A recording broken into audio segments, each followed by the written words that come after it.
بسم اللہ الرحمن الرحیم۔ السلام علیکم۔ آج ہم کلاس 5 کی اسلامیات کا آخری چپٹر پڑھیں گے جو کہ ہے پودوں اور درختوں کی اہمیت۔ الحمدللہ ہماری بک جو ہے وہ آج ختم ہو جائے گی۔ تو ہم سب سے پہلے جانتے ہیں کہ پودوں اور درختوں کی ہماری زندگی میں کیا اہمیت ہے۔ پودے اور درخت انسانی زندگی کے لیے بہت ضروری ہیں۔ اللہ تعالیٰ نے قرآن مجید میں بہت سے مقامات پر درختوں اور پودوں کا ذکر کیا ہے۔ اللہ تعالیٰ کا ارشاد ہے، فرماتے ہیں، اور پھر اس پانی سے اس میں ہر قسم کی نفیس چیزیں اگائیں، یعنی کہ اس نے اس پانی سے اس میں ہر قسم کی چیزیں اگائیں۔ اللہ تعالیٰ خود فرما رہے ہیں سورہ لقمان میں آیت نمبر 10 میں۔ درخت اور پودے اللہ تعالیٰ کے انعامات میں سے ہیں۔ اللہ تعالیٰ نے درختوں اور پودوں کو زمین کا حسن اور رحمت قرار دیا ہے۔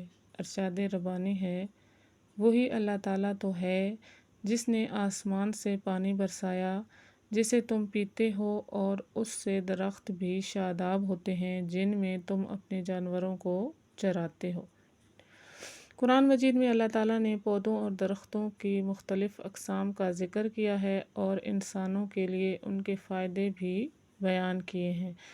درخت اور پودے نہ صرف ہوا میں موجود آلودگی کو اپنے اندر جذب کر کے اسے صاف شفاف بناتے ہیں بلکہ درجہ حرارت میں کمی بھی لاتے ہیں، ماحول کو خوشگوار بناتے ہیں، نباتات سے انسان اور حیوان جو ہے وہ اپنی غذائی ضروریات پوری کرتے ہیں۔ درختوں پر چرند پرند اور کئی حیوانات اپنے مسکن یعنی کہ اپنے ٹھکانے، اپنے گھر بناتے ہیں۔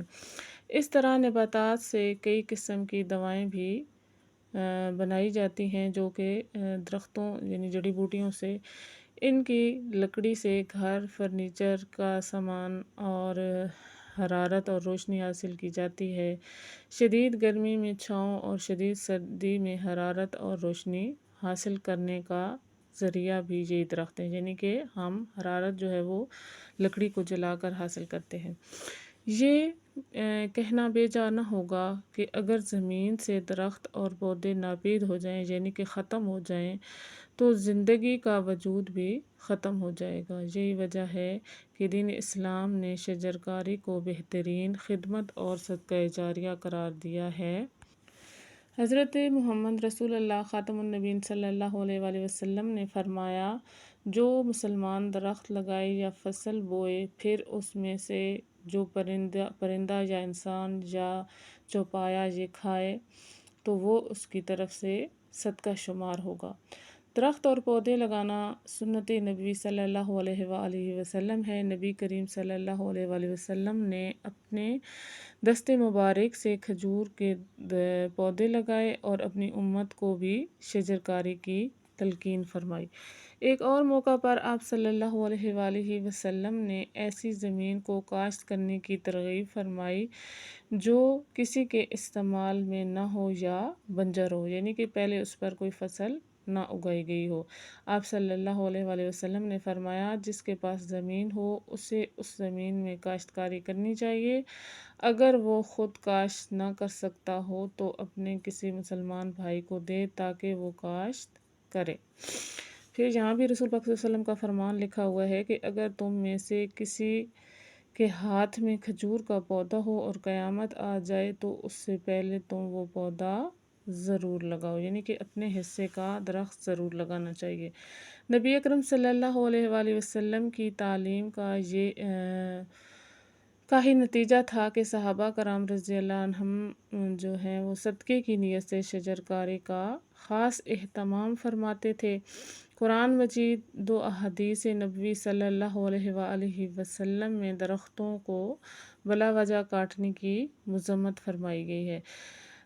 درجہ بالا قرآنی آیات و احادیث سے پتہ چلتا ہے کہ شجرکاری نیکی اور ثواب کا کام ہے۔ اس میں دین اور دنیا کے لیے بے شمار فوائد ہیں۔ پچھلے کچھ سالوں سے ہماری زمین کا درجہ حرارت تیزی سے بڑھ رہا ہے، وہ اس وجہ سے کہ درختوں کا کٹاؤ بھی تیزی سے بڑھ رہا ہے، اور وقت گزرنے کے ساتھ ساتھ جو ہے وہ مسئلہ سنگین ہو رہا ہے، کیونکہ جتنے درخت کاٹے جا رہے ہیں اتنے لگائے نہیں جا رہے، اس وجہ سے یہ مسائل پیش آ رہے ہیں۔ موجودہ دور میں عالمی حرارت کا مسئلہ سنگین صورتحال اختیار کرتا جا رہا ہے۔ اس مسئلے سے بچنے اور دیگر فوائد حاصل کرنے کے لیے ہمیں چاہیے کہ ہم زیادہ سے زیادہ درخت لگائیں، ان کی حفاظت اور دیکھ بھال کریں، اپنے ارد گرد اپنے موجود جو لوگ ہیں ان میں شجر کاری کا شعور بیدار کریں، یعنی کہ دوسرے لوگوں کو بھی بتائیں کہ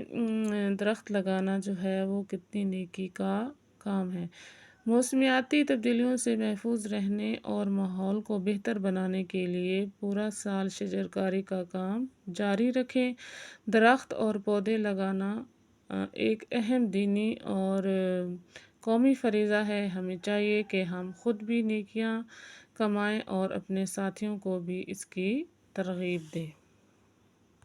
اس میں یہ جاننے کی بات ہے کہ سرسبز و شاداب پودے اور جو درخت ہیں وہ انسانی جسم اور ذہن پر اچھا اثر ڈالتے ہیں، ٹھیک ہے، اور ذہنی جو دباؤ ہے وہ کم ہو جاتا ہے۔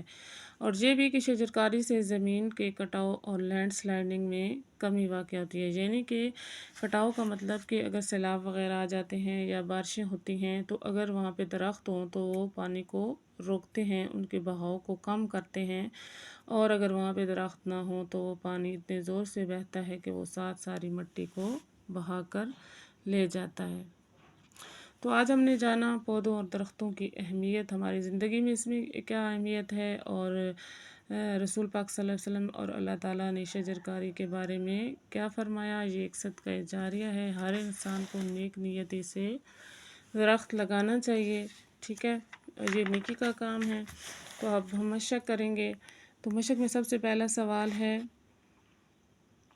درست بیان پر ٹک کا نشان لگائیں۔ شجر کاری کا مطلب ہے درخت لگانا۔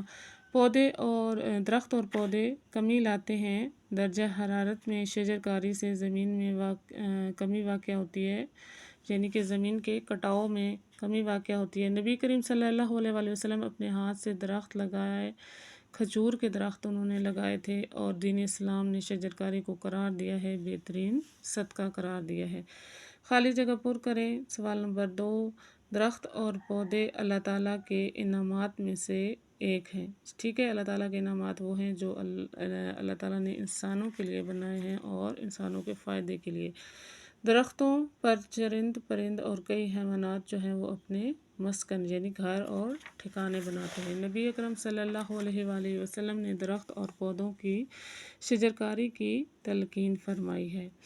درخت اور پودے ہوا میں موجود آلودگی کو اپنے اندر جذب کر کے صاف بناتے ہیں، اور حدیث میں ہے کہ درختوں کو بلا وجہ کاٹنے کی مذمت بیان کی گئی ہے۔ سوال نمبر 3 ہے، مختصر جواب لکھیں۔ شجر کاری کے بارے میں ایک حدیث کا ترجمہ لکھیں۔ تو آپ اس حدیث کا ترجمہ کہ حضرت محمد رسول اللہ خاتم النبیین صلی اللہ علیہ وآلہ وسلم نے فرمایا، جو مسلمان درخت لگائے یا فصل بوئے، پھر اس میں سے جو پرندہ یا انسان یا چوپایا یہ کھائے تو وہ اس کی طرف سے صدقہ جاریہ ہوگا۔ یہاں تک یہ حدیث جو ہے وہ آپ نے اس کے آنسر میں لکھنی ہے۔ سوال نمبر 2 ہے کہ حیوانات اور چرند پرند کے لیے درخت کیا اہمیت رکھتے ہیں۔ اس کا یہاں سے آنسر ہوگا کہ نباتات سے انسان اور حیوان اپنی غذائی ضروریات پوری کرتے ہیں، اور درختوں پر چرند پرند اور کئی حیوانات اپنے مسکن بناتے ہیں۔ یہاں تک۔ شجر کاری کے 3 فوائد لکھیں۔ اس کا آنسر یہاں لکھیں گے کہ انسانوں کے لیے ان کے فائدے بھی بیان ہوئے ہیں، یعنی کہ درختوں پہ بہت سارے فائدے ہیں انسانوں کے لیے۔ درخت اور پودے نہ صرف ہوا میں موجود آلودگی کو اپنے اندر جذب کر کے اسے صاف شفاف بناتے ہیں، بلکہ درجہ حرارت میں بھی کمی لاتے ہیں اور ماحول کو خوشگوار بناتے ہیں۔ نباتات سے انسان اور حیوان جو ہے وہ اپنی غذائی ضروریات پوری کرتے ہیں۔ درختوں پر چرند پرند جو اور کئی حیوانات جو ہیں وہ اپنا مسکن بناتے ہیں۔ اس طرح کے کئی ادویات بھی بنائی جاتی ہیں، اور لکڑی سے گھر، فرنیچر کا سامان اور زراعت اور روشنی حاصل کی جاتی ہے، یعنی کہ اس پہ کافی سارے فوائد لکھے ہوئے ہیں، تو آپ نے یہاں سے 3 فوائد لکھنے ہیں صرف۔ عالمی حرارت کے مسئلے سے بچنے کے لیے ہمیں کیا کرنا چاہیے؟ تو آپ اس کے آنسر میں لکھ لیں کہ عالمی حرارت کے مسئلے سے بچنے کے لیے ہمیں زیادہ سے زیادہ درخت لگانے چاہیے۔ سوال نمبر 4 ہے، تفصیلی جواب لکھیں۔ قرآن و سنت کی روشنی میں شجرکاری کی اہمیت لکھیں۔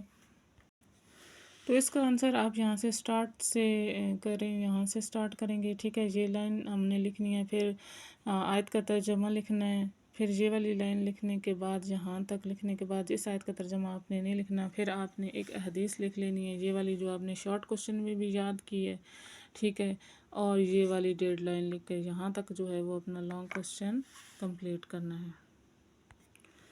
نیکسٹ لانگ کوشچن ہے کہ شجرکاری کے بارے میں اسوہ حسنہ سے مثالیں لکھیں۔